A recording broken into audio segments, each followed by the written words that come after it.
प्यारे बच्चों, Hindi online class में मैं सूर्यवाला शर्मा आप सबका स्वागत करती हूँ। आज हम आपको लेकर आए हैं हिंदी का जो संस्कृत खंड है उसका 9वां पाठा, चैप्टर नंबर 9, जीवन सूत्राणि, जीवन के सूत्र। बच्चों, पाठ को पढ़ने से पहले अपनी कॉपी, किताब, पेन, पेंसिल को साथ में अवश्य रखिए ताकि पढ़ते समय आप आराम से उसे समझ सकें। ठीक है बच्चों, इस पाठ को पढ़ाने से पहले हम आपको थोड़ी सी इसकी कहानी बताना चाहते हैं कि महाभारत में जब युधिष्ठिर को 12 वर्ष का वनवास और 1 वर्ष का अज्ञातवास मिला था, तो बच्चों ये जंगल में भटकते हुए घूम रहे थे। तो इनको प्यास लगी और द्रौपदी सहित जब प्यास लगी सभी को, तो युधिष्ठिर ने अपने छोटे भाई को, सहदेव को पानी लेने भेजा। तो एक मायावी तालाब था, वहाँ जब पानी लेने के लिए जैसे ही जल को स्पर्श करने को हुए, वैसे ही यक्ष देवता प्रकट होते हैं और वो कहते हैं कि आप मेरे प्रश्नों के उत्तर दीजिए, तब आप जल पीजिए यहाँ से। लेकिन वो नहीं मानते हैं और वहाँ मूर्छित हो जाते हैं। इसी प्रकार नकुल जाते हैं, वो भी मूर्छित होते हैं। अर्जुन, भीम, ये लोग जब जाते हैं और सभी मूर्छित हो जाते हैं, तो अंत में फिर युधिष्ठिर कहते हैं कि भाई क्या बात है, अभी तक मेरे भाई नहीं आए हैं और मैं खुद जाता हूँ।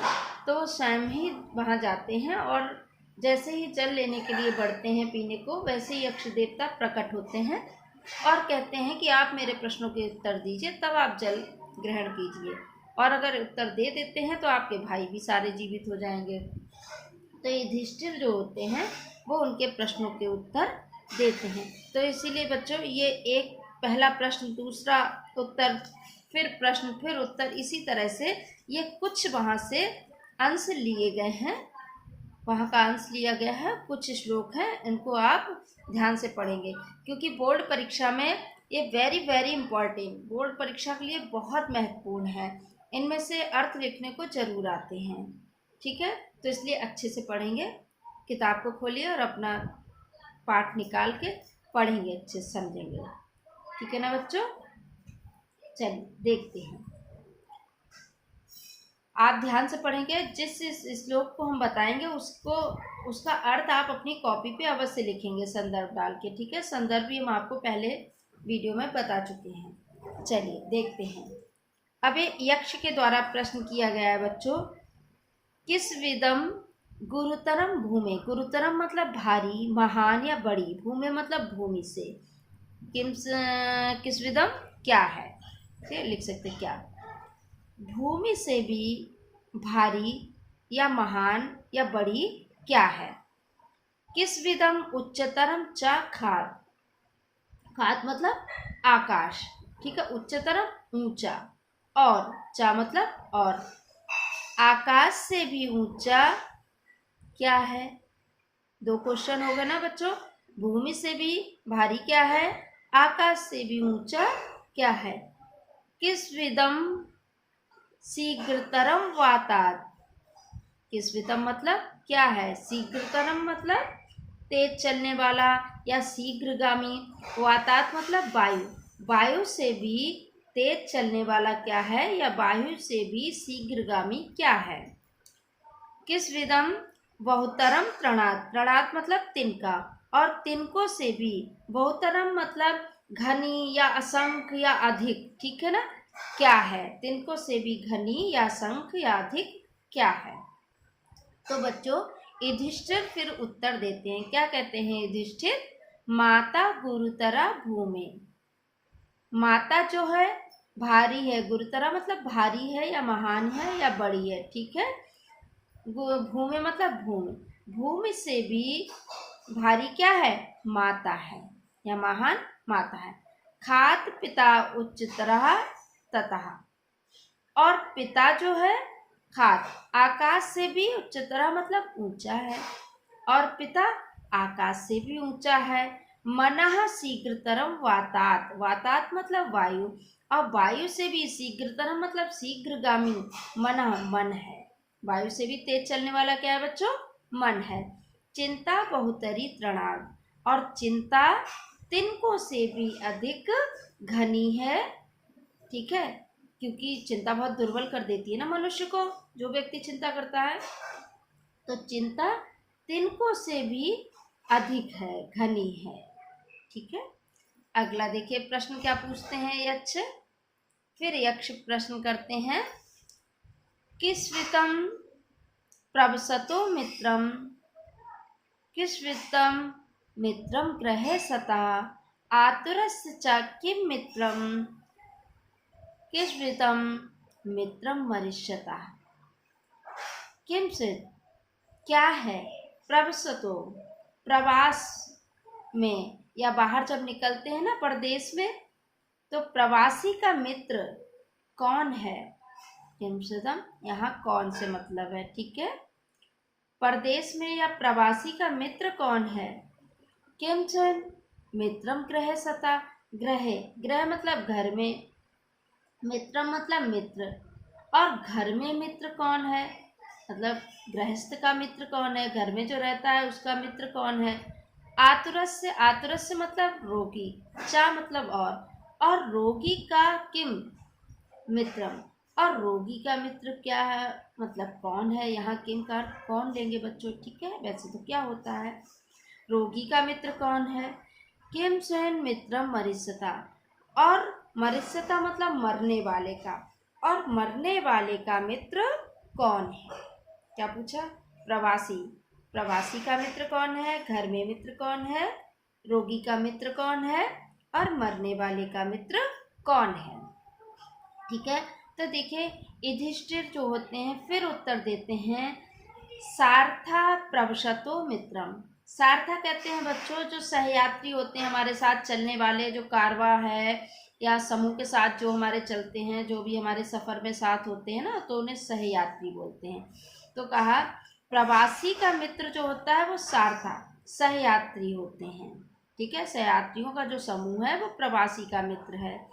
भार्या मित्रम गृहसता, और भार्या, भार्या मतलब पत्नी, स्त्री, जो पत्नी है वो घर में मित्र है। घर में मित्र कौन है, पत्नी है। आतुरस विसंग मित्रम, विसंग कहते हैं बच्चों वैद्य, डॉक्टर जिसे आप बोलते हैं, चिकित्सक। तो रोगी का, आतुरस मतलब रोगी का मित्र वैद्य है। दानम मित्रम मरिष्यता, और मरने वाले का मित्र दान है, मरने वाले का मित्र दान है। ठीक है। आगे देखिए बच्चों, किस विदम एकम पदम धर्मम, किस विदम एकम पदम यशः, किस विदम एकम पदम स्वर्गम, किस विदम एकम पदम सुखम। क्या पूछा है देखिए बच्चों, किस विदम एकम पदम। ठीक है। धर्म, धर्म का, पदम स्थान, धर्म का मुख्य स्थान क्या है। क्या पूछा यक्ष ने, धर्म का मुख्य स्थान क्या है। यशा, यश का मुख्य स्थान क्या है, पदम मतलब स्थान, एकम मुख्य स्थान क्या है।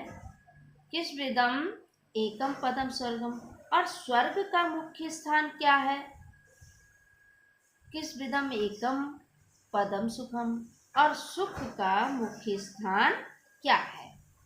ये यक्ष ने प्रश्न पूछे हैं कि धर्म का मुख्य स्थान क्या है, यश का मुख्य स्थान क्या है, और स्वर्ग का मुख्य स्थान क्या है, और सुख का मुख्य स्थान क्या है। तो देखिए युधिष्ठिर फिर उत्तर देते हैं, दाक्षम एक पदम धर्मम। दाक्षम कहते हैं बच्चों उदारता को। ठीक है। दाक्षिक मतलब उदारता। तो धर्म का मुख्य स्थान क्या है, उदारता। पदम मतलब स्थान, एकम मतलब श्रेष्ठ या ऊंची या मुख्य। ठीक है। धर्म का मुख्य स्थान उदारता है। दानम एक पदम यशः, और यश का मुख्य स्थान दान है, यश का मुख्य स्थान दान है। सत्यम एक पदम स्वर्गम, और स्वर्ग का मुख्य स्थान सत्य है। ठीक है। सत्य बोलना क्या है, स्वर्ग का मुख्य स्थान, स्वर्ग का मुख्य स्थान सत्य है। शीलम एक पदम सुखम, और सुख का मुख्य स्थान शील है। ठीक है ना बच्चों, समझ में आ गया। आगे देखिए, युधिष्ठिर इस तरह से सारे उत्तर देते हैं यक्ष के और अपने भाइयों के प्राण बचा लेते हैं। अगला देखिए बच्चों, धान्य नाम उत्तमम किस विदम, धना नाम स्यात् किम उत्तमम, लाभा नाम उत्तमम किम स्यात्, सुखा नाम स्यात् किम उत्तमम। स्यात् मतलब होता है, ठीक है। धान्य नाम क्या पूछा है, धान्य नाम यानी कि अन्नों में उत्तम क्या है, इस विधम मतलब क्या है, अन्यों में जो अन्न होते हैं अन्नों में उत्तम क्या है, धना नाम स्यात् किम उत्तमम, और धन में उत्तम क्या है, ठीक है, धन में उत्तम क्या है, क्या होता है, लाभा नाम किम उत्तमम स्यात्, और लाभों में उत्तम क्या होता है, क्या है भाई, लाभ में क्या उत्तम है, ठीक है। सुखा नाम स्यात् किम उत्तमम, और सुखों में उत्तम क्या है। ये यक्ष के द्वारा प्रश्न पूछा है कि ठीक है, सुखों में उत्तम क्या है। अब अगला युधिष्ठिर द्वारा उत्तर दिए जाते हैं, क्या, धान्य नाम उत्तमम दाक्षम, धान्य नाम उत्तमम, यहाँ देखिए दाक्षम का मतलब चतुरता से है बच्चों, ठीक है, या अन्न, ठीक है।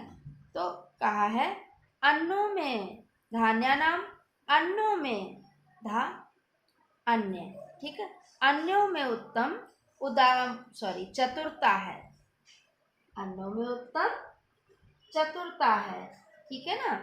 धना नाम उत्तमम श्रुतम, और धनों में सबसे उत्तम क्या है बच्चों, श्रुतम, श्रुतम मतलब शास्त्र, जो हमारे वेद शास्त्र हैं जिनसे हम ज्ञान प्राप्त करते हैं, ठीक है। तो धनों में सबसे उत्तम क्या है, श्रुतम, शास्त्र, आप लिख सकते हैं, नहीं तो आप सुनकर आपको पता ही लग जाएगा अर्थ, आप अपनी कॉपी पे, किताब पे लिख सकते हैं, कॉपी पे।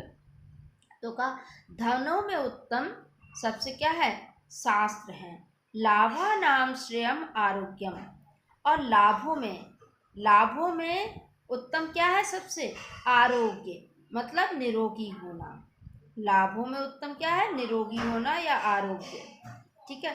सुखा नाम तुष्ट उत्तमा, और सुखों में सबसे उत्तम सुख है संतोष, सुखों में उत्तम क्या है, संतोष, मतलब जिसे संतुष्टि होती है वो सबसे ज़्यादा सुखी है, और जब संतुष्टि नहीं होती है तो व्यक्ति इधर उधर भागता ही रहता है, ठीक है। अगला देखिए, किम नु हित्वा प्रियो भवति, हित्वा मतलब त्याग कर, ठीक है, प्रियो प्रिय, भवति मतलब होता है, किम नु हित्वा ना सोचति, किम क्या, हित्वा मतलब त्याग कर, ना सोचति सोचता नहीं है, क्या है, मनुष्य क्या त्याग कर प्रिय होता है और क्या त्याग कर सोचता नहीं है, किम नु हित्वा अर्थवान भवति, और क्या त्याग कर व्यक्ति अर्थवान हो जाता है, यानी कि धनवान हो जाता है, क्या त्याग कर व्यक्ति धनवान हो जाता है, किम नु हित्वा सुखी भवेत्, और क्या त्याग कर व्यक्ति सुखी होता है, ठीक है। क्या त्याग कर व्यक्ति प्रिय होता है, और क्या त्याग कर व्यक्ति सोचता नहीं है, क्या त्याग कर अर्थवान यानी कि धनवान होता है, और क्या त्याग कर सुखी होता है, ठीक है। अब इसका युधिष्ठिर उत्तर देते हैं, मानम हित्वा प्रियो भवति, मानम समझते हैं ना बच्चों, अभिमान को, अहंकार को त्याग कर, ठीक है, मानम हित्वा, हित्वा मतलब त्याग कर, अहंकार को त्याग कर प्रियो भवति प्रिय होता है, मनुष्य क्या त्यागता है, अहंकार अभिमान जब त्यागता है तो प्रिय होता है। क्रोधम हित्वा ना सोचती, और क्रोध को त्याग कर सोचता नहीं है, शोक नहीं करता, दुख नहीं करता है, क्रोध त्याग कर व्यक्ति दुख नहीं करता है, शोक नहीं करता है, सोचता नहीं है। कामम हित्वा अर्थवान भवति, और कामना को या इच्छाओं को त्याग कर व्यक्ति धनवान होता है, अर्थवान होता है, धनवान होता है, ओके। लोभम हित्वा सुखी भवेत्, और लालच को या लोभ को त्याग कर व्यक्ति सुखी होता है। तो बच्चों, ये हमने आपको पाठ पढ़ाया, लास्ट वाला फिर एक बार अर्थ सुन लीजिए, अभिमान को त्याग कर व्यक्ति प्रिय होता है। क्रोध को त्याग कर व्यक्ति सोचता नहीं है। कामनाओं को, इच्छाओं को त्याग कर व्यक्ति अर्थवान या धनवान होता है। और लोभ लालच को त्याग कर व्यक्ति सुखी होता है। ये बच्चों, आपका जीवन सूत्राणी पाठ हुआ है कंप्लीट। आज आपका ये संस्कृत का पूरा पाठ कंप्लीट हो रहा है, इसलिए संस्कृत खंड भी आज खत्म होती है। अगली वीडियो हम और फिर काव्य की लेकर आएंगे। ठीक है, इसमें कौन से अर्थ आपको करने हैं आप वो निशान लगाइए। एक तो पहला, दूसरा संदर्भ डाल के करेंगे बच्चों, वेरी इंपॉर्टेंट। पहला, दूसरा, तीसरा, चौथा, और फिर आइए आप लास्ट नमा और 10वां। इनका अर्थ आप कॉपी पे संकेत डालकर कर लेंगे। बाकी कोई दिक्कत आए तो आप मुझसे पूछ सकते हैं, कमेंट्स कर सकते हैं। आपको कैसी लगी वीडियो आप बताइएगा। कोई दिक्कत हुई तो हम कमेंट्स देखकर आपकी प्रॉब्लम सॉल्व कर देंगे। और अगली वीडियो में हम इसके प्रश्नों के उत्तर लेके आएंगे। तब तक के लिए धन्यवाद।